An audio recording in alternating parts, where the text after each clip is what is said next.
Bismillahirrahmanirrahim. Assalamualaikum warahmatullahi wabarakatuh. Allah subhanahu wa ta'ala berfirman, A'udzu billahi minasyaitonir rajim. Bismillahirrahmanirrahim. Ya ayyuhalladzina amanu ista'inu bis-sabri was-salah.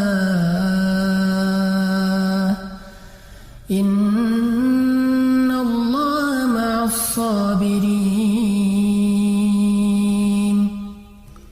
Innallaha ma'as-sabirin. Wahai orang-orang yang beriman, mintalah pertolongan dengan sabar dan sholat. Sesungguhnya Allah bersama dengan orang-orang yang sabar.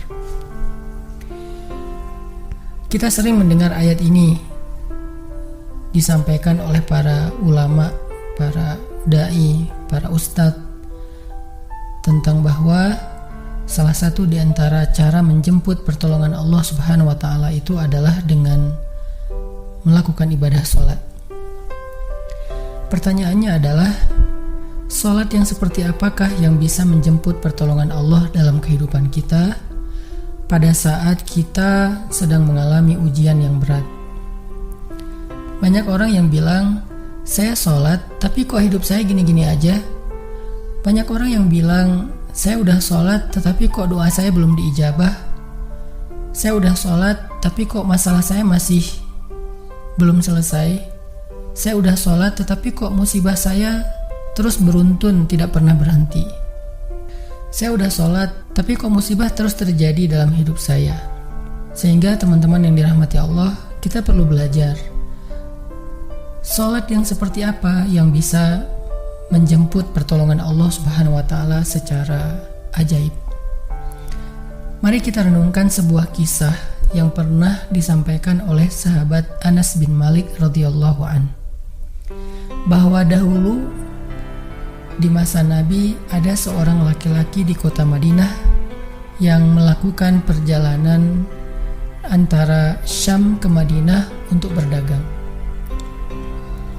Di tengah perjalanan laki-laki ini dirampok oleh para perampok. Dia diberhentikan oleh seorang laki-laki, kemudian hartanya diambil, lalu setelahnya laki-laki itu menghunuskan pedang kepada orang ini. Pedagang ini mengatakan, wahai fulan, jika engkau menginginkan hartaku, ambillah, tapi biarkanlah aku melanjutkan perjalanan. Perampok itu mengatakan, adapun harta itu sudah menjadi milikku. Sekarang aku menginginkanmu, aku ingin membunuhmu. Merasa tidak punya pilihan, akhirnya pedagang ini mengatakan, wahai fulan, jika engkau ingin menyakitiku, membunuhku, maka lakukanlah. Tetapi sebelumnya berilah aku kesempatan untuk melaksanakan sholat 2 rakaat.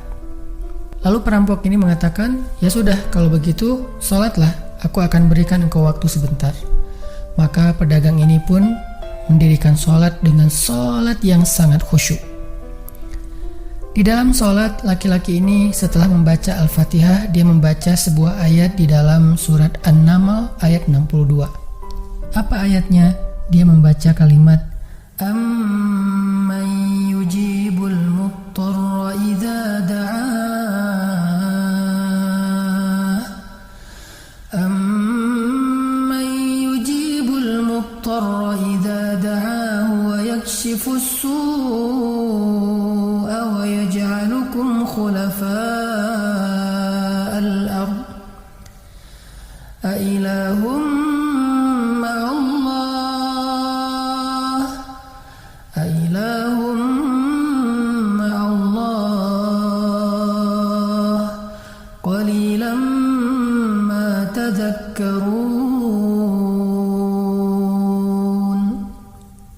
Bukankah dialah Allah yang memperkenankan doa orang yang dalam kesulitan apabila dia berdoa kepadanya, dan menghilangkan kesusahan dan menjadikan kalian sebagai khalifah di muka bumi?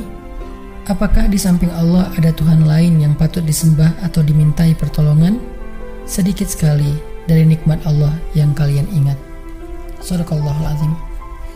Teman-teman yang dirahmati Allah Subhanahu wa taala, inilah ayat yang dibaca oleh pedagang tadi ketika dia sholat 2 rakaat. Dia membaca kalimat ini dengan penuh penghayatan dan perenungan. Dia mentadabburi ayat ini. Amma yujibul muttarra idza da'ah wa yakshifus su'. Bukankah dialah Allah yang memperkenankan doa orang-orang yang dalam kesulitan dan menghilangkan kesusahan? Dia menghayati ayat ini. Dia mentadabburi ayat ini. Sehingga muncullah rasa yakin di hatinya bahwa harapannya saat ini satu-satunya adalah Allah yang yujibul muttar. Dia dalam kondisi muttar, dalam kondisi kesulitan, dalam kondisi terancam. Muttar itu bisa bermakna terancam, kesulitan, kesusahan, dan berbagai macam makna dari ketidakberdayaan. Siapa yang yujibul muttar? Siapa yang akan memperkenankan doa orang yang tidak berdaya selain Allah? Wa yakshifus su', dan menghilangkan kesusahannya selain Allah? Maka mulai muncullah rasa yakin di dalam hati laki-laki ini setelah membaca ayat tersebut. Setelah selesai dia lakukan sholat, kemudian dia mengangkat kedua tangannya. Dia berdoa kepada Allah dengan menyebut nama-nama Allah yang mulia. Ya Rabbi, wahai Tuhan yang maha pengasih, wahai Tuhan yang maha penyayang, wahai Tuhan yang memiliki arasy yang mulia, wahai Tuhan yang menampakkan makhluk, wahai Tuhan yang maha mengembalikan, wahai Tuhan yang maha melaksanakan apa yang Dia kehendaki. Aku mohon dengan cahayamu yang memenuhi sudut-sudut arasy-Mu. Hamba mohon kepadamu dengan kekuasaanmu yang menguasai makhluk-Mu dan dengan rahmat-Mu yang meliputi segala sesuatu. Tidak ada Tuhan yang berhak disembah selain Engkau, ya Allah. Wahai Tuhan yang maha penolong, tolonglah aku. Laki-laki ini berdoa meminta kepada Allah dengan menyebut kebesaran Allah di arasy, menyebut cahaya-cahaya yang dimiliki oleh Allah yang meliputi arasy-Nya yang mulia.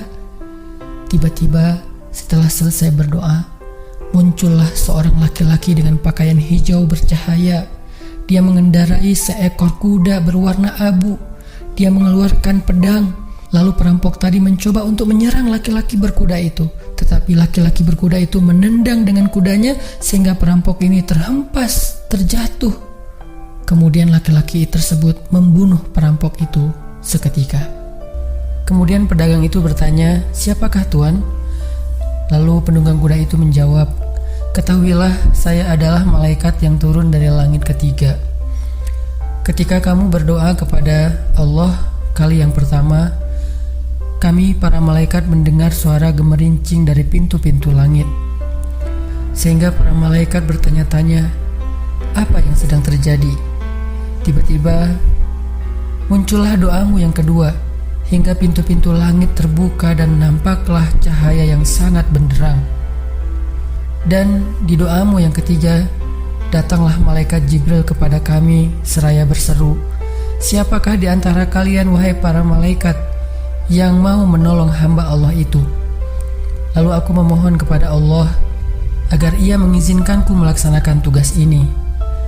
Wahai hamba Allah, ketahuilah, barang siapa yang berdoa dengan doa yang engkau baca tadi ketika dalam kesedihan, penderitaan, dan dalam keadaan sedang susah, maka Allah akan melepaskannya dari kesedihan dan akan menolongnya." Teman-teman yang dirahmati Allah Subhanahu wa taala, itulah salah satu kisah tentang keajaiban sholat seorang pedagang yang dengan sholat itu Allah Subhanahu wa taala mendatangkan pertolongan yang luar biasa dalam masalahnya. Pertanyaannya adalah, apa rahasia sholat pedagang itu sehingga Allah mendatangkan malaikat khusus yang menunggang kuda berwarna abu, lalu malaikat ini membunuh perampok yang ingin mencelakai pedagang itu? Salah satu rahasia dari sholat pedagang itu, kata para ulama, adalah dia melakukan ibadah sholat dengan ihsan. Seperti yang dikatakan Nabi tentang bab ihsan, an ta'budallah ka'annaka tarah fa in lam takun tarah fa innahu yarak. Ketika engkau beribadah kepada Allah, seolah-olah engkau melihat Allah. Jika engkau tidak bisa melihat Allah, maka yakinlah Allah melihatmu. Di sini Nabi mengajarkan kepada kita tentang sholat yang terkoneksi langsung dengan Allah Subhanahu wa taala.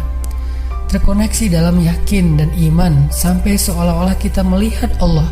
Artinya ketika kita bisa sholat seolah-olah kita melihat Allah, lalu dengan kondisi seperti itu kita meminta pertolongan Allah dengan penuh keyakinan, itulah sholat yang mendatangkan pertolongan Allah.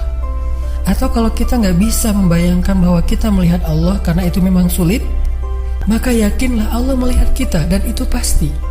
Artinya bahwa Allah itu pasti mendengar kita, melihat kita, dan sedang menunggu apa yang kita butuhkan. Maka orang yang bisa melakukan sholat dalam keadaan benar-benar seperti sedang bertemu dengan Allah, lalu dia meminta pertolongan Allah Subhanahu wa Ta'ala seperti pedagang tadi, maka sholatnya itulah yang disebut di dalam Al-Quran wasta'inu bis sabri was sholah, sholat yang bisa mendatangkan pertolongan Allah Subhanahu wa Ta'ala. Semakin sering kita melakukan sholat dengan ihsan, benar-benar seperti bertemu dengan Allah Subhanahu wa Ta'ala. Kalau kita nggak bisa ngerasain bagaimana cara menghayati kita melihat Allah, yakinlah Allah melihat kita.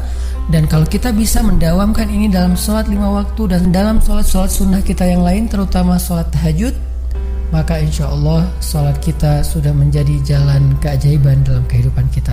Barakallahu.